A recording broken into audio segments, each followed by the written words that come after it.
Let's talk strategy now with James Shelton. He's the CIO of Kanaly Trust. James, the Fed seemed to have come up with something innovative, something to try to shore up these markets. But boy, today it just doesn't seem like it's working.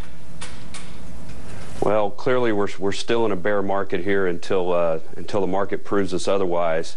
And I think there's a lot of skepticism over how effective the Fed's move is going to be. We're still a couple of weeks away before that liquidity gets injected into the markets, and we're just going to have to take a wait-and-see approach to see how effective it'll be. James, hi, it's Louisa. Do you buy bonds now then? Hi, Louisa.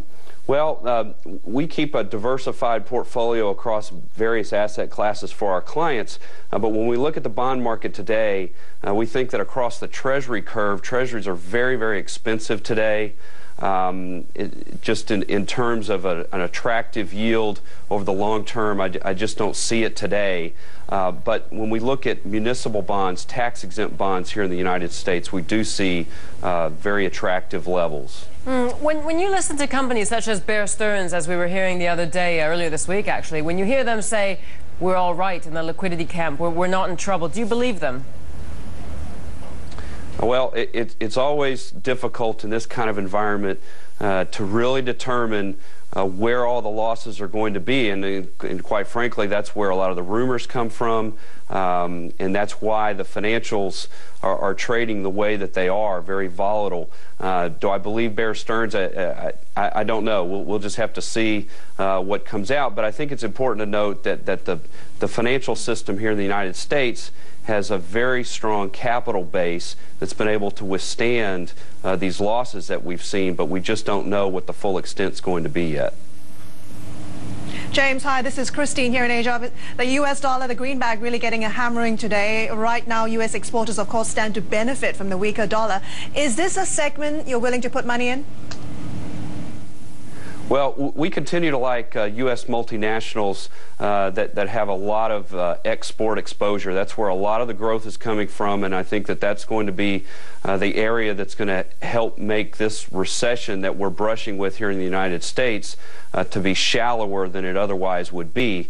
However, we would prefer to see the dollar stabilize at these levels for sure.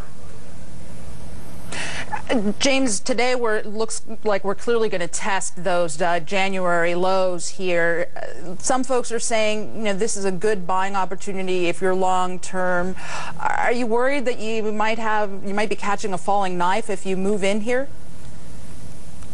Well, it looks to us like 1270, which is the low point that the S&P reached on January the 23rd, the intraday low. We think that there's very strong support for equities at that level. What makes us continue to be a bit cautious here is that we have not seen some of the classic signs of bottoming action that we've seen at other major bear market lows. For instance, the VIX has not risen to the point that we've seen in recent bear market lows. We did see very strong volume to the upside when we tested those lows a couple of days ago.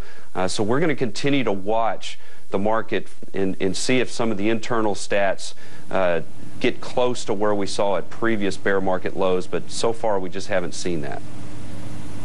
James, Christine here again. You think the Fed is still going to cut by 75 basis points? I think it's likely the Fed cuts by 50, and I think there's still a chance that the Fed will cut by 75. I believe that one of the reasons for the action the Fed took the other day with the injections of liquidity was to try to temper the market's expectations for a larger cut, but for sure we'll see 50 basis points.